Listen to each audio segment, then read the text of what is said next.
All right, so I wanted to talk about epistemic closure. What is it and why do we care?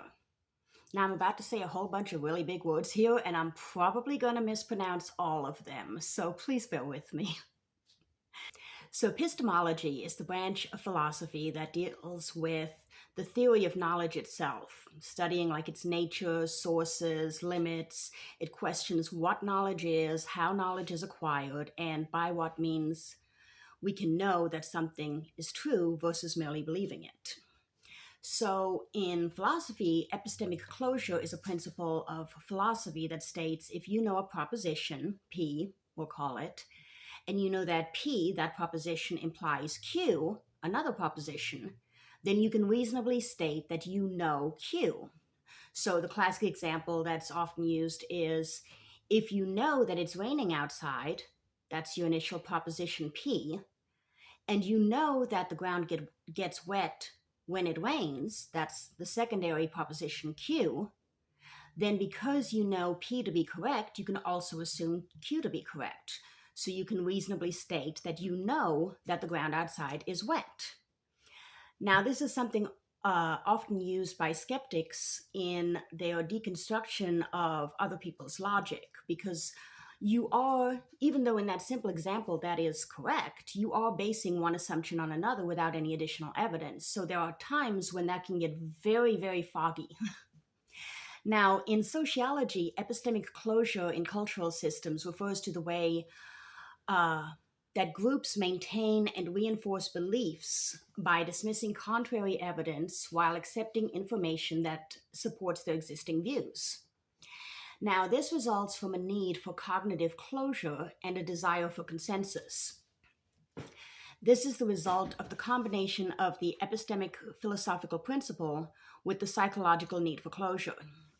So, cognitive closure refers to the psychological desire to have definite, clear cut answers in order to avoid ambiguity. So, this can present itself in two ways. One is the psychological motivation to find a sense of resolution or completion. Also, from the perspective of perception, it is the brain's tendency to fill in missing information, to see a complete image, like the way that a magic eye picture works. It's not a complete image, but because our brain is adapted to be able to find a pattern in almost anything, we create the picture.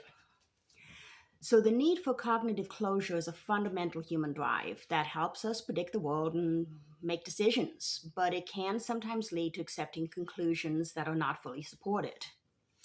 In the case of cultural epistemic closure, these drives are combined with a closed system of information and belief.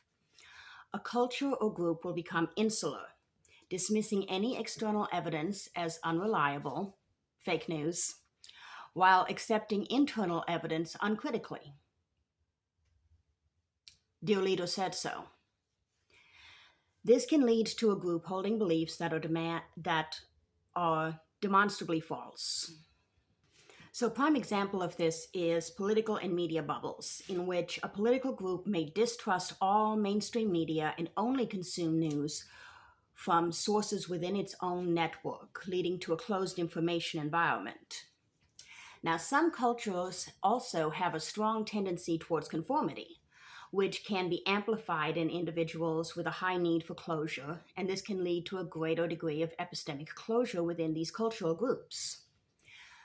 So, a higher need for conformity often leads to a higher level of epistemic closure or insular thinking. So that the epistemic closure and the need for conformity amplify each other. This is how you get highly isolationist societies with high levels of cultural and ideological homogeny. And if there's one thing that we've learned from history, it's that when a society becomes too isolationist, their innovation, their creativity, their technological level starts to slowly disintegrate because you need new ideas and other cultures to challenge your own in order to be creative.